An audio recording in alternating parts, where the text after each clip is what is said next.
Hello, I'm Ben. I'm down at Cirencester College again, doing some pest control.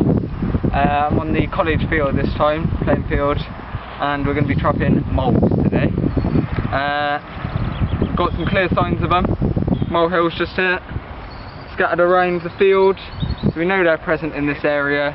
So what we're going to do is we're going to get some traps, spring traps set up in this area. Okay, now I'm going to run through the kit required for the trapping of the moles. First thing you're going to need is the trowel. This is used for scraping up the turf to get to the run. And then because you obviously need to get into the hole so they can run past. You want to put the trap in the run. We've got the trowel. We've got the lump hammer or the podger, and this is used for smoothing out the run once you've dug the turf out. Like that, the head of the hammer, you can smooth down the run, so it looks a bit more natural to the mole, you really know what's been there. So that's that. Also got your flag to mark your position of your trap once you've set it. It's very helpful, and these traps are quite inconspicuous once they're in the ground, because you're only going to see a handful like that. Also you're going to need the trap obviously, so just the standard spring trap, quite easy to set. So yeah, I'll run through that in a bit. And also we've got our, what's this called, the spigot, or the poking stick as I like to call it, and this is used for jabbing in the ground to feel for any loose material, and this will let you know once you get a run, because the spigot will just go whoop, straight through like that, and that's when you know you're on a run. Okay, now I'm going to quickly run through descenting. All you really need for this is gloves and a bit of mud that have been used, because obviously moles rely heavily on their sense of smell as their eyesight isn't the best. So you don't want to be leaving any smell of humans or anything like that, otherwise that will deter them away from the traps. That's all you really need for descenting. And now I'm going to run through the setting of the traps.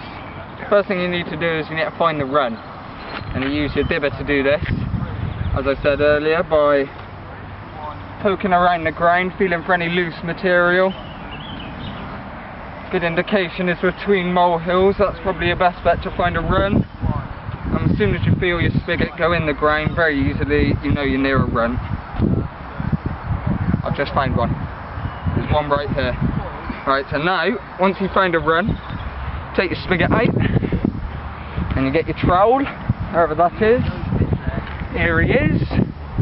And we know there's a run going along there now, somewhere. So we need to dig out this bit of turf, get your trowel.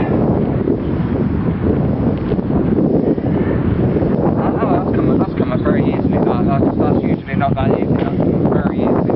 That's made my job a bit easier. And yes, there we are. There's a run. There's one right there. If you can see, it's going just through there, through this way. So now, put your trowel in the ground like this, and we need to set the trap in this area now. Okay, that's enough. Before we set the trap, we need to smooth the area out, obviously, to make sure that the run looks undisturbed, because I've just matched it up with the trowel. So use your lump hammer or your podger like that, getting down in the run. Get him like that, and now that is nicely smoothed down, looking undisturbed for the mole. Now what we need to do is set the trap. These are very, very easy things to set, very simple. Open them like that, and you've got your trigger plate just here, which fits just inside like that. Okay, and that is now set. So once the mole hits onto that middle thing, these jaws will snap shut and the mole will be no more. So what we do now is we put the trap into the ground, onto the run like that, obviously facing the way the mole's going to be going, either way. Once you've done that, that's now set in there. Might want to have one more shift around with your podger, just get that nice in there. Yes, and now we need to cover this back over with the turf. Yeah, move this in half like this. Break your turf in half. And we want to cover up the mole trap now. Obviously we don't want to be blocking these jaws, otherwise it's going to make the trap a lot more ineffective. So we put it on the side like this, flatten it back down, and now the jaws can snap shut easily without being restrained by the turf. And that is now set, and hopefully we'll catch a mole in that. Now, just to make sure that we don't lose our trap, obviously, because that looks it's not very easy to see in the ground. So we use our flag for this, put that in the ground, and now that is now set, and you can come back the next day, check it, and hopefully we've caught a mole. Okay, now we need to look at the humane dispatch. Just for the video's sake, we've set the trap up already. Obviously there's no mole in it. So yeah, basically what you've got to do here is you take your flag, you come back the next day. Oh, your trap's gone off. Right, so you obviously caught a mole in there. Your teeth are a bit more wide, so you know something's been caught in there. So what you want to do is you want to make sure these teeth are pushed apart. So if you have grabbed the mole or something like that by its leg, you are not going to let it go, and it's not going to be in any distress, as you can dispatch it later on.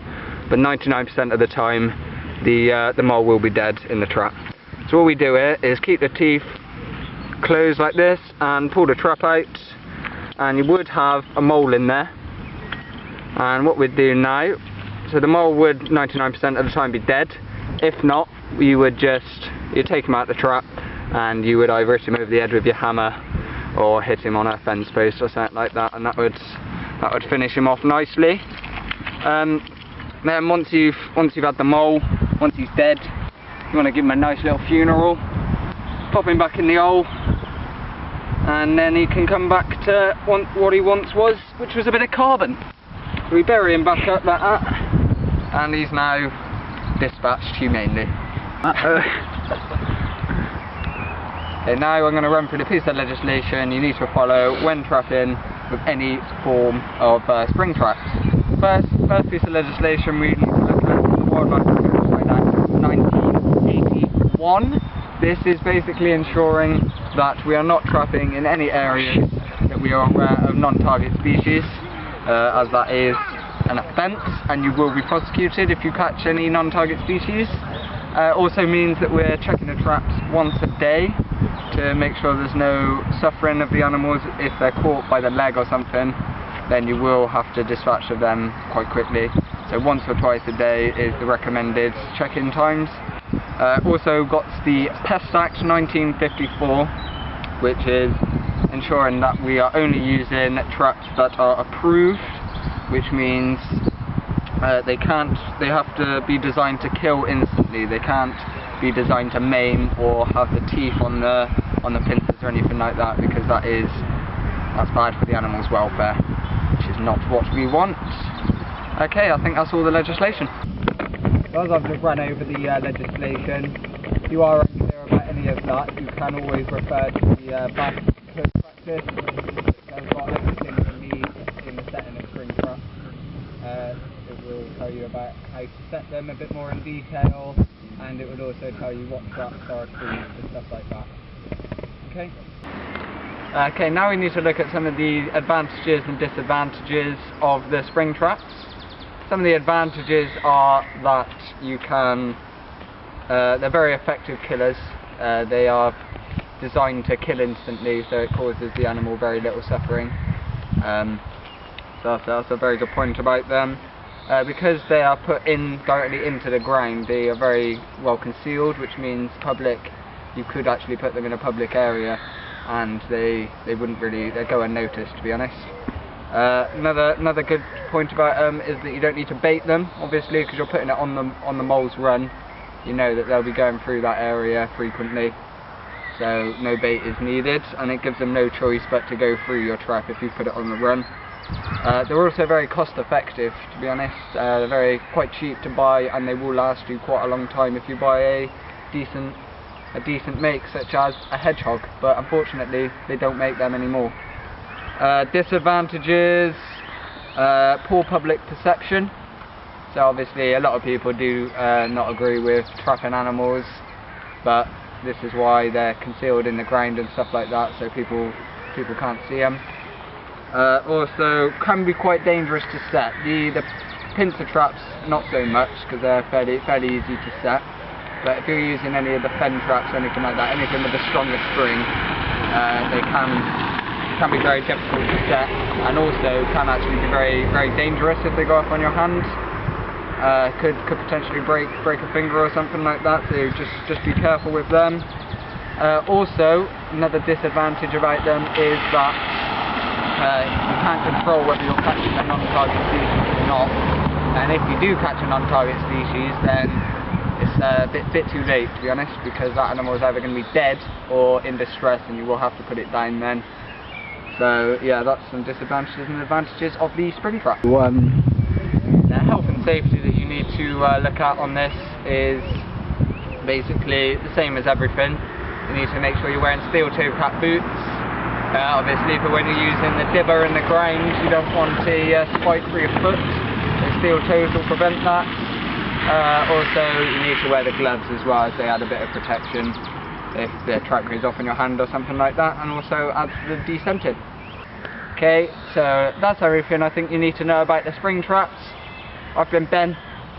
Thank you for listening.